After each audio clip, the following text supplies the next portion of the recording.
So what exactly are we expecting from the speech? There's a lot of media reports on who wrote the speech, which is, we understand, not Gary Cohn, and it'll almost feel, we understand, a bit like a campaign speech. Exactly. I think he's positioning tax reform as a sort of populist message, and he's going to keep it broad, not get into the weeds on what kind of loopholes that might be closed. At this point, it doesn't even look clear that they have worked out exactly what their plan will be, so he doesn't have a lot of specifics to outline as it is. It looks like already they have backtracked on some of his initial promises.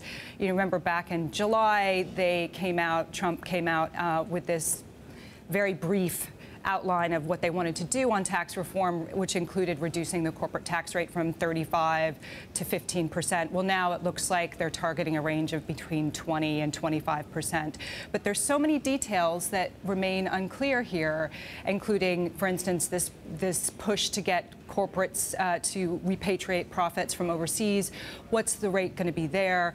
I think Trump tonight will outline the sort of big, broad outlines. We want to push through a corporate tax cut. We want to bring corporate earnings overseas back home, and we want a middle-class tax cut. Stephanie, do we need to make sure that actually gets Congress on side? So will the tone of his speech be important for his base, or is it more important to get it right with Congress? Well, I think what he's trying to do is whip up support among his base to get them to put pressure on members of Congress to push this through. And I think that's his focus. But we've seen from the past few weeks and months that he is not shy about targeting members of Congress that he feels are not on his side. And he's positioning this as they are to blame. And I think that's an easy one for him, because if you look at who's more popular, it is actually Trump's popularity is higher than Congress. So he's well positioned on that.